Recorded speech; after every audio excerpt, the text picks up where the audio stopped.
Hello everyone. Today we'll be talking about our takeoff safety speeds or V speeds. We'll also be discussing what is a critical engine, how does it affect our V speeds, what are our V speeds. We'll be discussing various V speeds like V1, VMCG, VMCA, etc. We'll also be talking about what are the importances of these V speeds and what are the factors affecting these wind speeds. So let's begin. So we'll be talking about takeoff safety speeds or V speeds. So before we start understanding what are V speeds, we'll have to understand what is a critical engine. Since most of these calculations will involve me saying this term again and again. So in order to understand what a critical engine is, we need to first understand a multi-engine aircraft and the factors that affect a multi-engine aircraft. Not all multi-engine aircrafts have a critical engine. You'll understand what I'm saying in a little while. In case of our example, we'll understand what a critical engine is with an example. So this aircraft has two propellers that are both rotating. Say, viewing from the back, they are both rotating in a clockwise direction.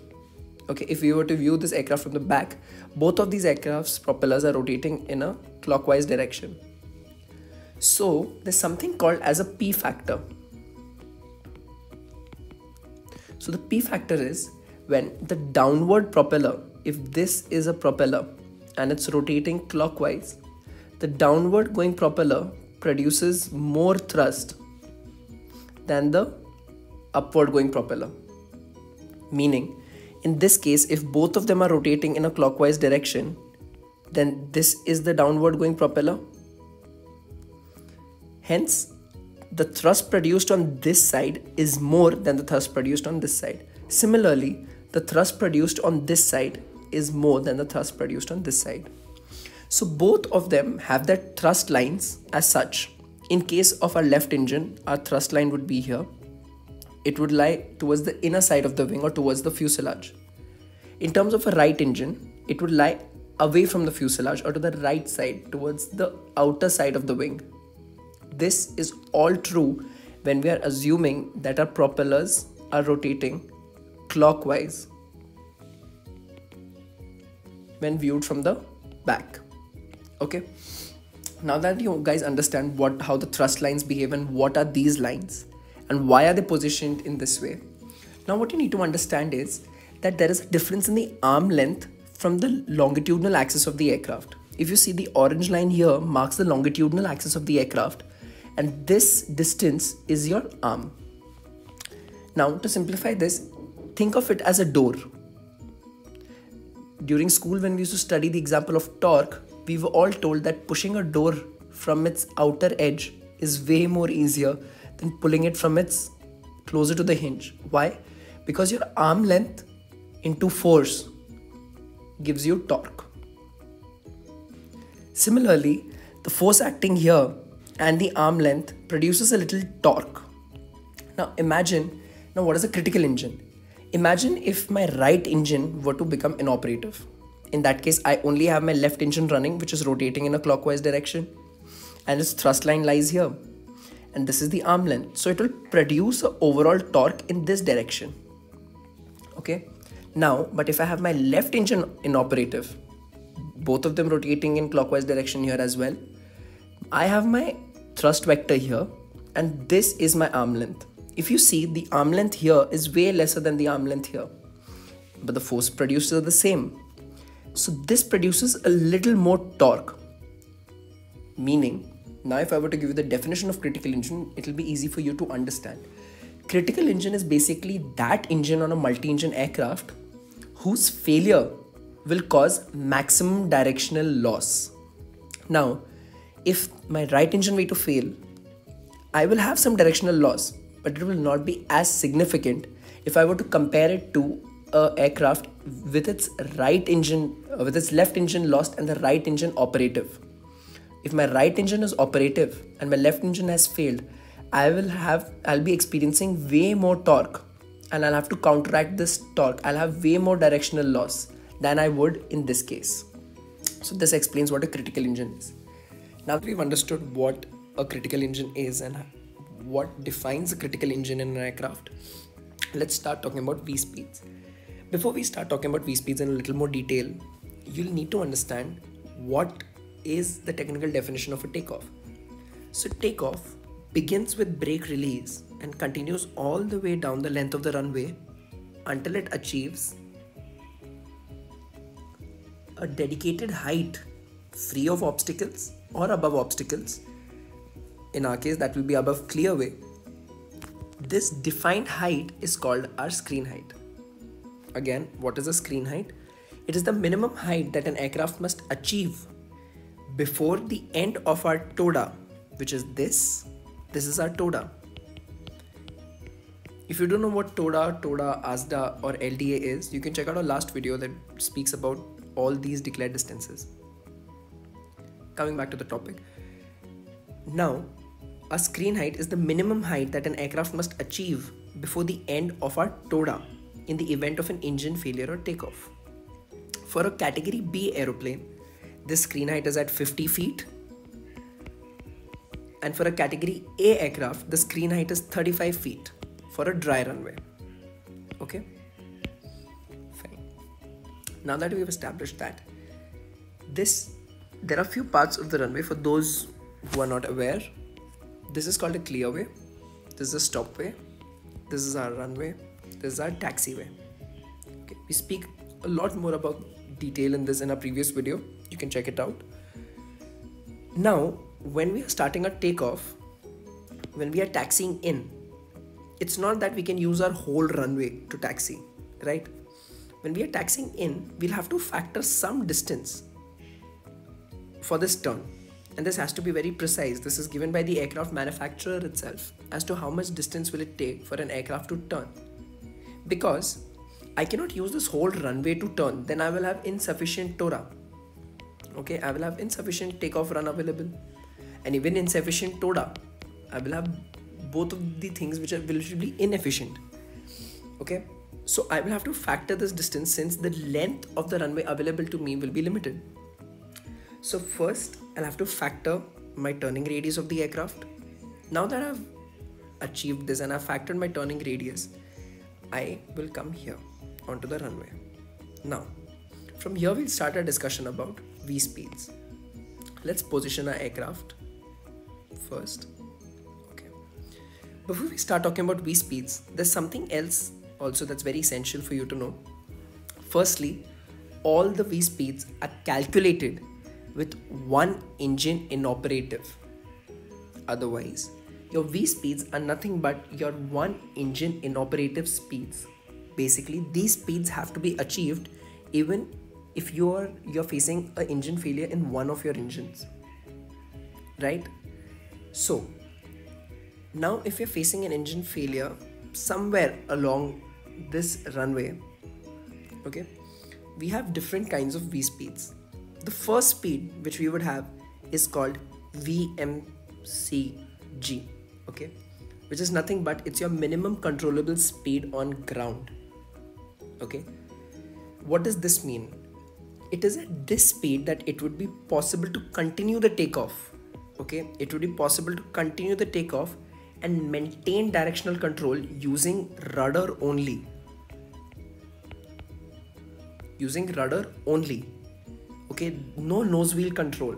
Basically, it is that minimum speed which is required for our rudders to become effective.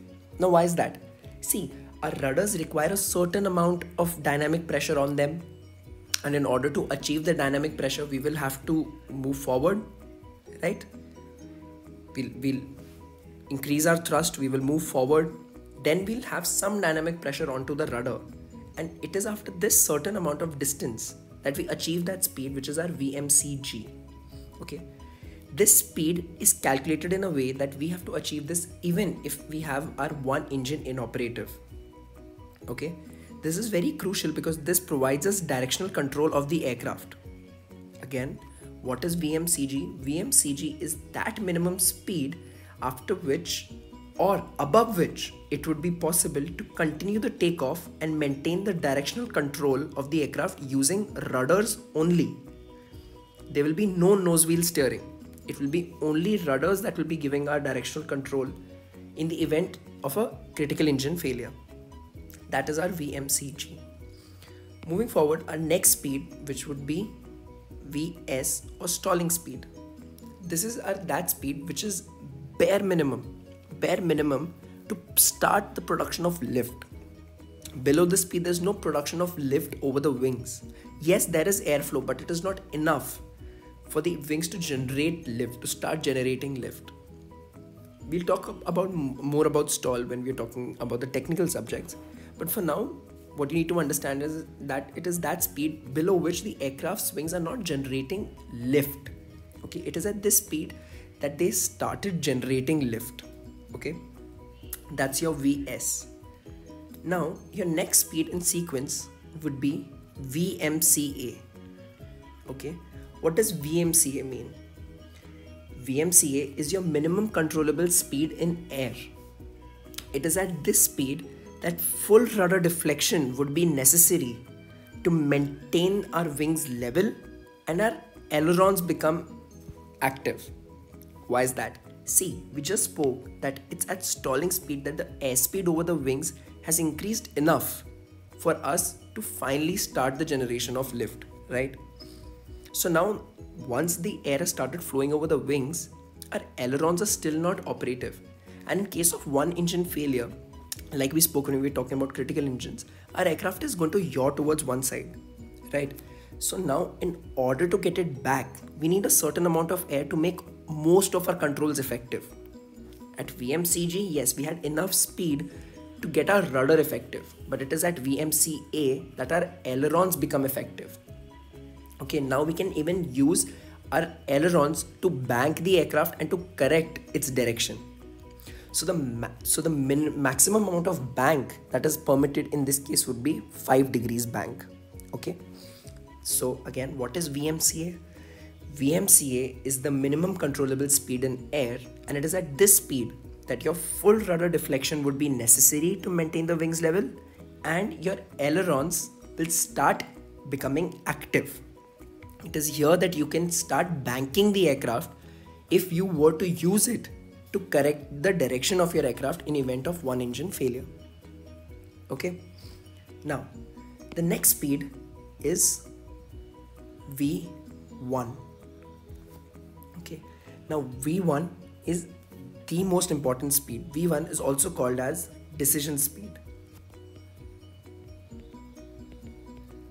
Okay, so V1 is our takeoff decision speed. This is our maximum speed at which the pilot can take the decision to abort the takeoff or to continue with the takeoff. Okay, so this is that speed this is the maximum speed at which the pilot can decide to abort the takeoff, apply his brakes, say that he faced an engine failure here, okay, or anywhere before this. He'll achieve the speed, and then it is the maximum speed at which he will have to make a decision if he wants to abort the takeoff in case of one engine failure, or does he want to continue with the takeoff with one engine failed already. In case he decides to continue, this is the maximum speed, okay, that he can have, so that he can come to stop in the remaining part of the runway, or what we call as ASDA. Okay, this is our maximum speed. See, now to explain this, look, we have our normal equation of motion which we have studied, where v square plus u square is equal to 2as. In our case, our u is going to be 0, our initial velocity is 0, our final velocity is v square 2as. That implies s, that is in our case our takeoff distance, is v square by 2a. And this is our acceleration and this is our speed, right? This is the distance required. When we are coming down to brake, if we are extremely fast, okay, and decelerating, now this is our brake action with minus symbol, then the amount of distance required will also increase, right? So if we are at a higher speed, we will require a longer distance or more ASDA to come to a stop. But do we have an infinite ASDA? We don't. We have a finite amount of distance to get the aircraft to stop. So this speed is basically the maximum speed that the pilot can achieve and start the braking action at, in case he wants to stop the aircraft. In case there's an engine failure at or before V1 and they decide to continue with the takeoff, okay, then this is also the minimum speed that is required to continue the takeoff in event of an engine failure, okay. If the pilot has not initiated the rejection of takeoff by V1, then the go-around decision has already been made by the pilots, okay. Which is why when we are flying in airliners, the moment we have our call out for V1, the pilot takes his hand off the thrust levers so that even by mistake, he should not pull it back as a natural instinct, okay. So that is your V1. So let's dive a little more into V1 since that's one of our most essential speeds. Any engine failure, okay, understand this, any engine failure happening before V1, okay, it could be anywhere here. If there's an engine failure happening before V1, then we have not yet achieved V1 speed. That means we have enough distance to stop. V1 is the maximum speed we require, right, to stop the aircraft.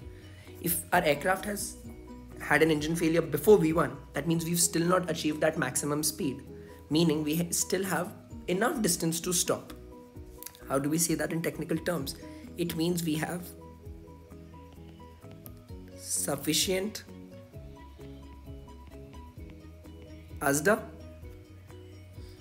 and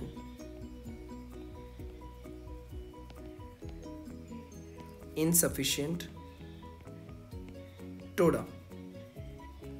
Okay, why insufficient TODA? See, the moment you have an engine failure, your rate of acceleration is going to go down. Now it's going to achieve that speed. It will achieve it, but it will achieve it at a more slower pace because it's only one engine running, right? Now you have one engine lost and you have only one engine running. So now it will take time for this one engine to push you up until that speed.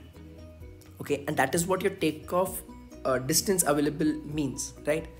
You will not have enough takeoff distance available if it stops before, if your engine failure is before V1.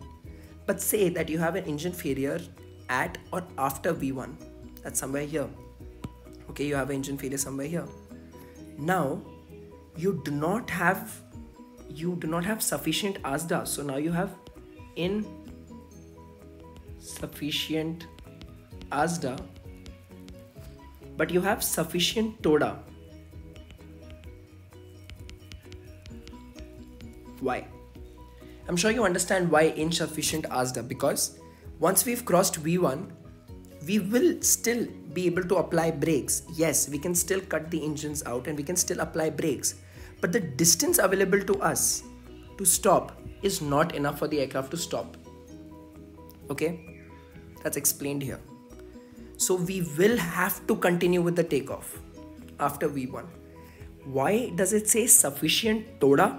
Because see, while talking about V1, I also said that it is the minimum speed that is required to carry out a safe takeoff and to achieve your screen height of 35 feet, right? So now we've already achieved that much speed that we can continue with the takeoff and still achieve our screen height of 35 feet. So we have sufficient TODA available. Okay, so what is our prudent action? If we have an engine failure after V1, it's advised to continue the takeoff. If we have an engine failure before V1, then it is advised to brake. Okay, cut engines, reject takeoff. Okay, now next we have VR. VR is nothing but VR is our rotation speed. VR is defined as our takeoff rotation speed when we finally give inputs to our control column and pull it back in order to rotate the nose of the aircraft in an upward direction, right? To start our takeoff. VR is our takeoff rotation speed. It allows us to achieve a certain speed by 35 feet above the takeoff surface in the event of an engine failure. Say we have an engine failure. Like I said, all these speeds are calculated in a way in the account of a one engine failure, right? So VR is that minimum speed which will guarantee you that you will achieve a certain speed by the time you are at 35 feet above the runway with one engine running. Okay, the next speed would be VMU. Okay, VMU stands for your minimum unstick speed. This is the theoretical speed which is demonstrated by the test pilots in the aircraft certification time. Okay, this is the theoretical speed. Say you rotate exactly the way it is written in the manuals. You can rotate the aircraft's nose faster, or you could rotate it a little slower, right? Every pilot has its own different way of rotating the aircraft. Somebody would pitch the aircraft way too quicker, somebody would make it a smooth turn. But when you do it in the most theoretical way, cut to cut, then this is that speed, theoretically, where your wheels would lift off. Okay? Then you have wheel off. Okay? Wheel off is that speed at which the aircraft actually lifts off from the runway. It will look something like this.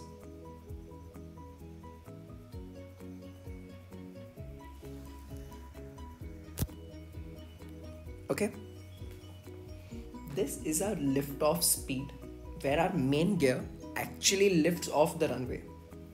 Now, remember I said that VR is that minimum speed which guarantees us a certain amount of speed over the clearway or our screen height. Okay, let me draw a screen height here. This is a screen height of 35 feet above the clearway. Here, we intend to achieve a speed which is known as V2 or our takeoff safety speed. Okay, our main aim is to achieve V2 by the time we reach our screen height of 35 feet over the runway. Okay, when I was talking about VR, I mentioned that VR guarantees that we reach this speed, that is V2, over our screen height or over 35 feet when we are over the runway. So V2 is our safety speed, which is going to be a speed with one engine inoperative with which we can continue and return back for a landing if the pilot decides so, at the same airport or at a different airport.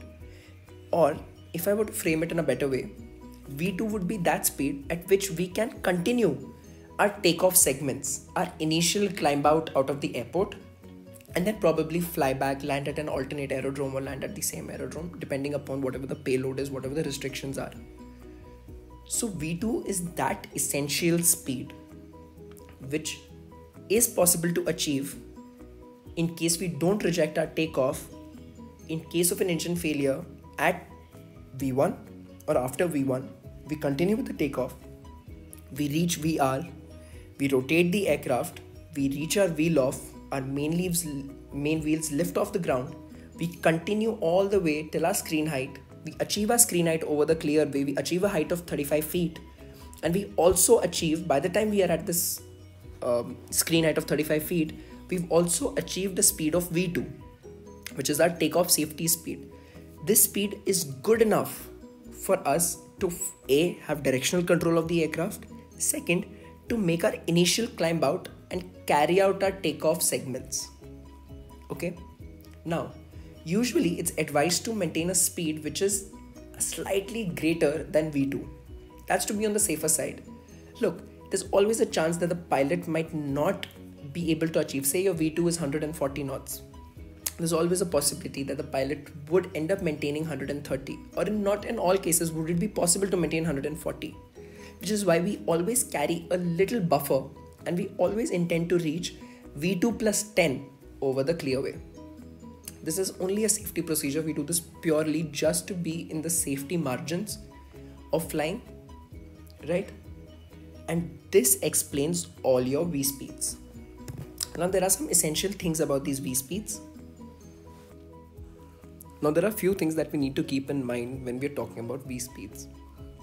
Firstly, all our V speeds are calculated for one engine in operative speeds, and these are our indicated airspeeds, not our true airspeeds and not our ground speeds, but our indicated airspeeds. Okay.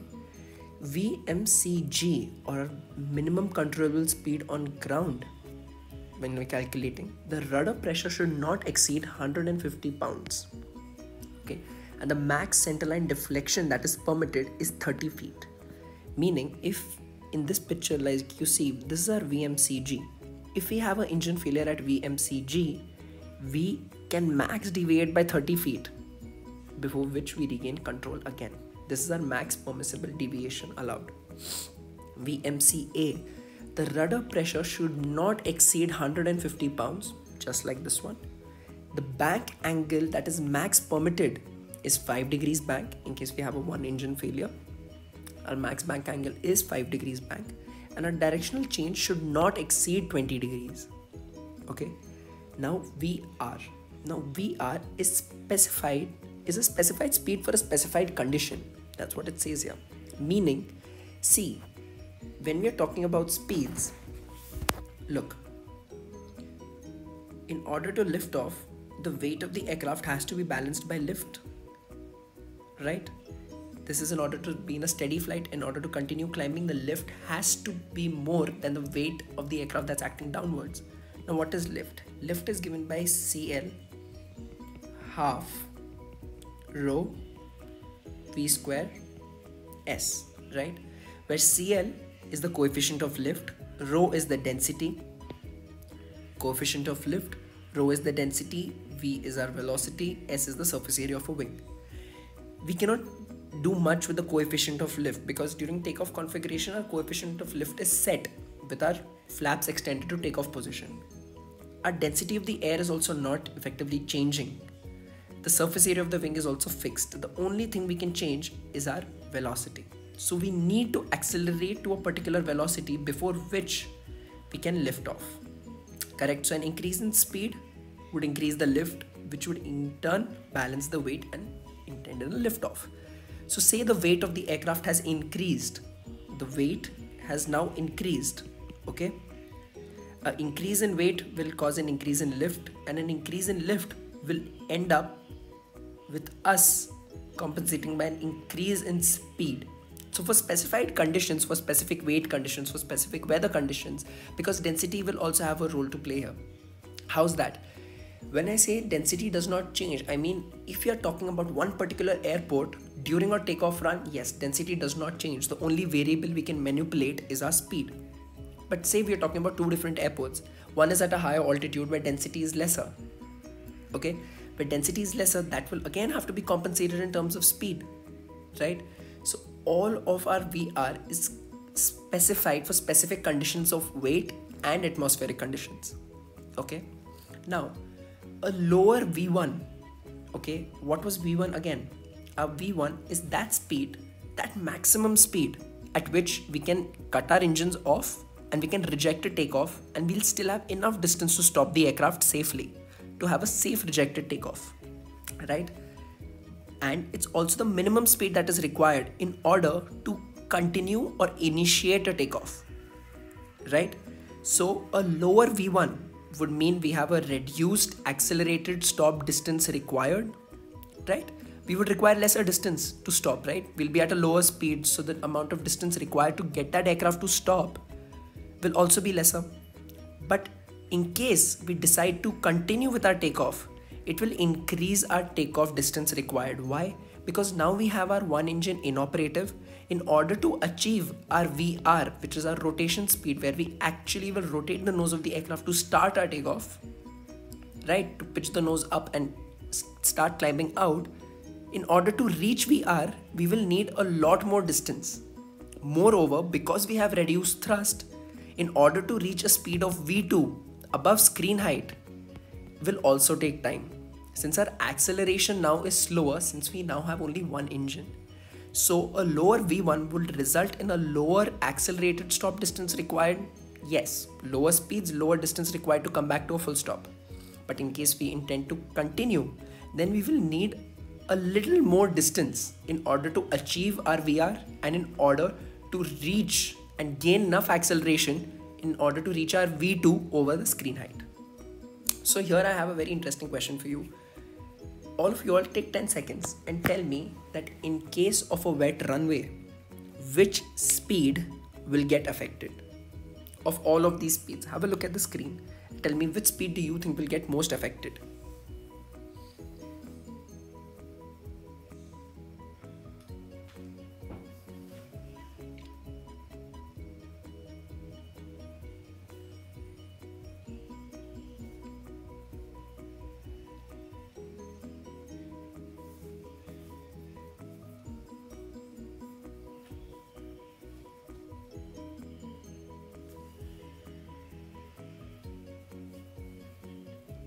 Okay, for those of you who guessed and answered V1, you guys are absolutely right.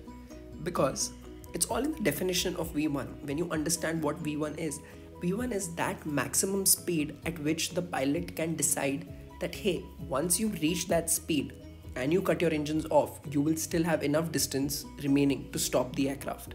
Okay, but now if you have a wet runway, the brake action of your aircraft has reduced. Your brakes will not be as effective. You cannot stop in the same amount of distance. You'll need a lot more distance. Think of it with bikes itself. Can you stop your bike immediately if your roads are wet? No, right? For the similar reason, you cannot stop your plane if the runway is wet. So you need a lot more distance. In that case, your V1 will have to be reduced, right? So your maximum speed till which you can go, after which you can apply brakes, even though you are at that high speed, reduces. It will have to be a lower speed. Hence, your V1 is the speed that reduces in case of a wet runway. Okay. Then, now there are certain mathematical relationships also. Okay. VR, or your rotation speed, has to always be greater than your VMCA. Now, before you talk about these relationships, what I want you to know is that these speeds are not very far apart from each other. These are not at a difference of, say, 40 knots from each other. No, they are pretty close by to each other. So the VR has to be greater than VMCA. Why is that? Because see, the moment you rotate your aircraft, okay, you have to make sure that you've achieved your VMCA so that you have control of the aircraft once you're in air. With one engine inoperative, say, in our case, you would have this. Say in our case, you have your left engine dead and you have your right engine running. Your aircraft is going to yaw to the left, right? Now once it yaws to the left, you'll need to have some directional control, right? So before you rotate, you need to make sure, that's what this talks about, that your VR, it has to be greater than your VMCA. Your VR has to be greater than or equal to 1.05 times your VMCA. Okay, your VMCG has to be lesser than or equal to your V1. Why is that? So that you always know that your rudders are effective, right? You will continue with your takeoff only when you know your rudders are technically effective and you can start using your rudders. Your VMCA also has to be lesser than or equal to your V1, so that in case with one engine failure also, in case you intend to continue with your takeoff, your aircraft should be controllable in air. And your V1 and VR are usually very, very close to each other. Okay, your V1 has to be lesser than or equal to your VR. Okay, in terms of wet runways, see, when you're talking about wet runways, your V1 will reduce, right? And we spoke about it, why? But your VR is dependent on what? Your rotation speed is dependent upon your weight. You are going to require that amount of speed for a certain amount of weight. So in that case, yes, your V1 will be lesser than your VR. But in terms of dry conditions and in most of the conditions, your V1 will be very close to your VR or will be nearly equal to your VR. Okay, so this explains everything to do with your V speeds. Okay, I will also link a few facts in the description. I will also mention some links that I would recommend you to go through. And any doubts, I would want you guys to come and comment in the comment section and share this video with all of the people who think that V speeds are a difficult topic to understand. Okay, this is one of the most essential topics in order to understand, and If you have any doubts in this, I would recommend you to first go watch the topic on declared distances, our video on declared distances, then come and study all of these V speeds properly. And if you have any doubts, do connect to us over WhatsApp, or you can connect to us even in the comment section. Following this topic, we'll also be talking about our takeoff segments, for which understanding these speeds is essential. Okay, so I'll see you in the next video. Until then, all the best. Hey there fellow learners, if you're enjoying the knowledge we are sharing in these videos, I've got some exciting news for you. Introducing our Wingman ground classes, your ticket to becoming an aviation expert. You'd say, why choose us? We provide strong subject knowledge, giving you an upper hand in your exams. We also provide one-on-one sessions to ensure your individual problems are solved and your challenges are addressed. We also go from absolute basics to advanced topics in a gradual manner. We also offer individual problem solving and frequent testing. The best part, they're affordable and packed with value. We believe in making quality education accessible to everyone. Don't miss out on this fantastic opportunity to level up your aviation knowledge. Join our Wingman ground classes today and take your aviation journey to new heights. You could connect to us over WhatsApp or Telegram. Thank you for being a part of our educational community. Don't forget to like, subscribe and hit that notification bell to stay updated with our latest lessons. Share this video with your fellow aviation enthusiasts. You could also scan the QR code on your screens to have a look at our notes that we provide in class, and also to connect with us over WhatsApp and Telegram. I've also linked our contact information in the description below. Thank you and see you in the class soon.